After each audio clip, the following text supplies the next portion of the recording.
Well, we got some games to catch up on, including all of round 4, one final outstanding match from round 3, and talking about not only the fixtures for round 5, but also we're going to be talking about the League Cup that he's going to be running alongside, and maybe some more information about that. So, I'm not going to talk too much about the table as it stands, but obviously people can see, people can smile, and we're going to move ourselves over to the round 3 fixtures.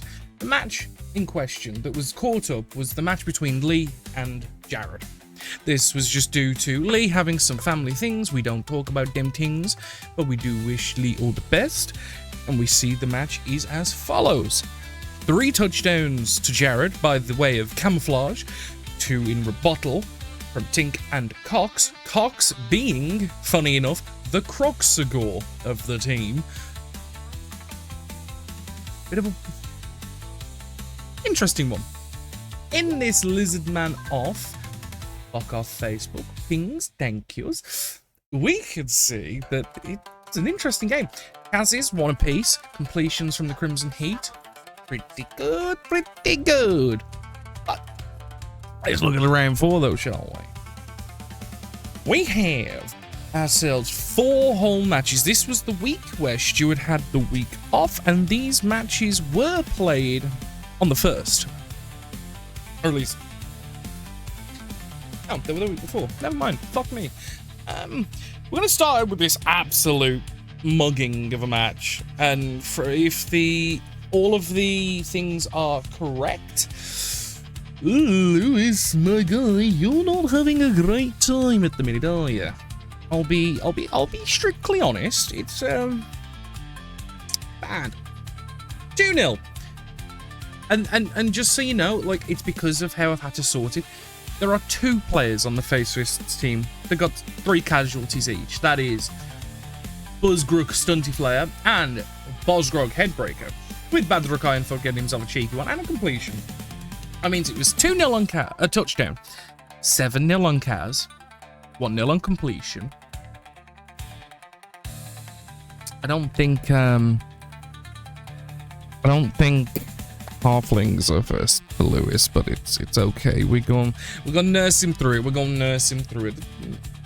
Ish. So, gonna move over now. Dunno D Dinos back in it again, but coming out on the losing effort against the Patchwork for a Paycheck team, the Old World Alliance. 1-0 to the Patchworks, but 3-2 on Kaz to the Lizardmen. So coming out with some bumps and scrapes, probably to make up for the mugging against Lee's skink team. Haven't been told too much about this game, but we can see Dickie Arkwright getting himself a touchdown. Manfred and Human with the casualties, Steve Irwin and Taz with their casualties, with Steve Irwin getting next to the Delucky Raiders. One of the most dull games in terms of actionable events. 2-0 to the Crimson Heat over the Orcs. I had to double check that there was no casualties at all, because I expected a few skinks to get squished, but no, there was none. No lucky Kazis going the other way. No completions. So it's a game. It's a game. Yeah. So, well. And then we move to the Wolves Airway versus the Neighborhood Watch Alliance, which ended in 2-0 to myself, with Steve Bull getting both. 2-1 on Kaz, with Nelson Smedo and Steve Bull getting casualties, and the star player Rowana Forrest getting a casualty. Completions 2-1, Joe Gomez getting 2, and the treatment of Nicholas Angel getting 1. Let's go now. Let's go. Have a look at some statties, because I know you boys love a cheeky stat table, don't we? So, all freshly organised, and unless there's been any clerical mistakes from people submitting their results, everything is correct, and I have double checked in some cases where it doesn't look right. For the touchdowns, in the first 5 places, we have Camouflage of the Dunno D Dinos with 5, Steve Bull of the Wolves A with 5, Simon Skinner of the Neighborhood Watch Alliance with 4, Sirloin Jr. of the Mad Cows with 4, and Barbecue of the Dunno D Dinos with 3. And then you can see also with 3, Benny Bakewell Jr. of the Greg's Gremlins and Jorgen Strand Larsen of the Wolves A. And then you can see those with 2 touchdowns going from 8th through 10th. And I will scroll because 11th through 23rd place are everyone with a singular touchdown. With passes, this is definitely the season where we've had the most passing players. And when we had as much as 12 teams before in previous seasons, like, we never got this close, and pleasantly surprised. Joao Gomez of the Wolves A team with 6, currently topping the table. Dion of Crimson Heat with 4.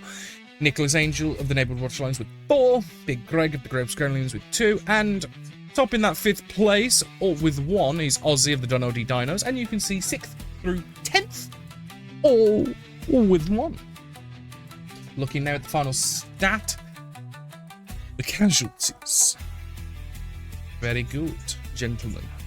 In the top 5 places, there is Flank Jr. of the Mad Cows with 7, Bosgrog Headbreaker of the Face Fists with 5, Danny Button of the Neighborhood Watch Alliance with 4, Nelson Smedo of the Wolves A with 4, Buzzgrook Stunty Flare of the Face Fists with 3, Steve Irwin, honorary mention, also with 3.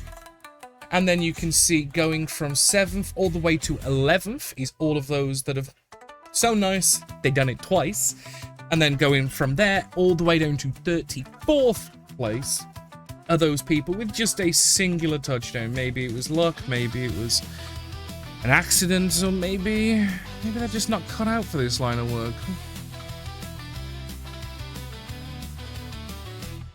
Let's go and take a look now at the league table. I'll talk you guys through that league table. So, top of the table with 26 league points is myself with 3 wins, a touchdown difference of +6, 9 casualties, and a handful of bonuses. Bear in mind, just a reminder, the touchdown bonus and the Cas bonus both award 2 league points. To get them, you need to get 3 touchdowns for a Cas, 3 touchdowns for a touchdown bonus, 3 casualties for a Cas bonus. Clean sheet is if you do not let them score, that is only worth 1 point. In second with 25 league points, but an extra game played over me, is Jared with 2 wins, 1 draw, 1 loss, touchdown difference of +3, 6 casualties, and a handful of bonuses. Liam in third with 19 league points, also with a game extra over me. 2 wins, 1 draw, 1 loss, touchdown difference of +1, 6 casualties, and a couple of bonuses. Okay, and then this is where the touchdown difference starts to waver. Because with 17 league points in 4th place is Stuart with 1 win, 1 draw, 1 loss. Game in hand over the 2 teams above mine, but only a touchdown difference of +1 and 6 casualties. Behind there, we have in 5th place Sam with 2 wins, 1 loss, and a touchdown difference of 1 and 15 league points. Sammy boy. In 6th is Lee with 12 league points and a touchdown difference of -1. With 1 win, 1 draw, 2 losses. But he's not alone, because also on 12 points, but only sorted by the touchdown difference, is the Delucky Raiders of Tom with 12 league points. And honestly, I'm impressed. Tom's done well, man. Tom has done well. With 1 win, 3 losses, -4 touchdown difference, and 4 casualties. It's getting there. It's getting there. We'll get you there, Tom. Don't worry. And then in 8th is the Face Fists with 1 win, 1 loss. That's not right. I will fix this in post. With 11 league points. And then in last place with 4 losses is Lulu with 8 league points. Don't know how that's happened. While I ponder that conundrum in my noggin, I'm going to take you guys to the League 5 fixtures. So, Lewis, you have the week off, and the first match is as follows. The Dunno D Dinos, Jared, taking on the Mad Cows, Stuart. And next, the Face Fists, Martin, playing the Neighborhood Watch Alliance, Liam. Next, the Wolves A-Wing, taking on the Crimson Heat. Very good, very nice. And then, finally, the Delucky Raiders. Tom Tom taking on Patrick for a paycheck. Sam, we got a sibling fight-off, baby. We got it. Gonna be fun. So, as I leave you with the league table to look at and study my mistakes, I'm going to explain ever so delicately what we are going to do for the League Cup. All 9 participants in the league are in. We have a non-league team member playing humans. His name begins with a J. No. Fuck. His name begins with a G. I had a brain fart then on the name. Holy shit. And we all know him. He's been here before. Gavin is going to be joining us as a non-league team.